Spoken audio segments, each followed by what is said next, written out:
برادران عزیز، امروز ویدیوی ما درباره امنوالین زدن آنتیویروس نتبوک با واسطه فلش کارت.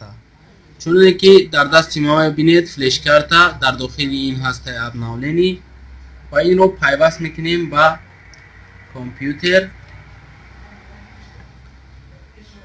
کمی منتظر میشویم تا فلش کارت ما رو قبول کنند و بعدا وارد میشویم با موی کامپیوتر و در اینجا وارد میشویم به داخل فلش کارت و همین پاپکایی که میبینید امنوالین آنتیویروس است.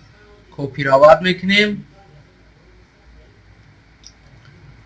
باز وارد میشویم به دیسک اس و در همین دیسک اس مستوید میکنیم.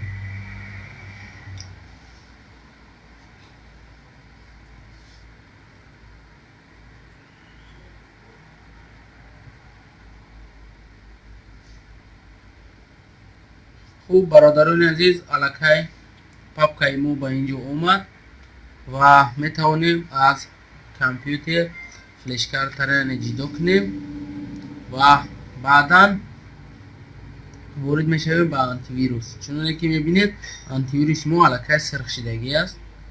وارد میشویم و امنوالین زدن ما روز 28 ماه 9 بوده است.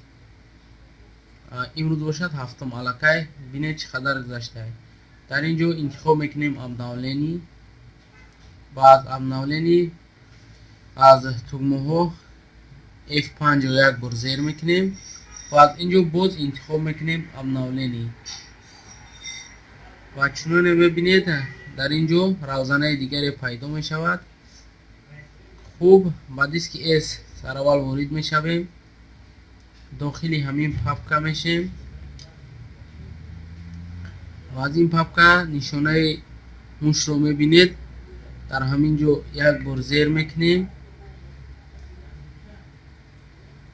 و برادرها همین نومی که در بالا هست کپی رواد میکنیم و وارد میشویم باز با آنتیویروس و در اینجا ایزمنید است. در ایزمنید یک بار زیر میکنیم.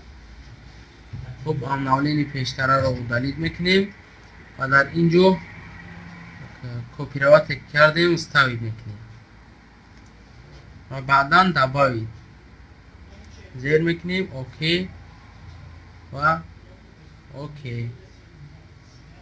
خوب امنوالینی باز دانش سیگناتور و ویروس ها یک بار در همین زیر میکنیم.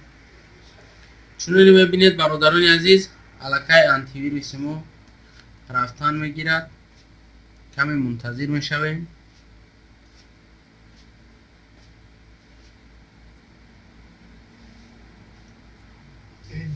خود چنانه که میبینید برادرها 100% شد. الکی آنتیویروس ما هم با کار در اومد و در اینجا انتخاب میکنیم سکنیروانی پک، یعنی که آپشی کامپیوتر رو اسکنیروات کردن. خب ویبره یک بار اوکی میکنیم، همش انتخاب میکنیم اسکنیروات. اما برادران عزیز اسکنیروات رفتن میگیرن، ویروس های کامپیوتر را توضیح میکنن.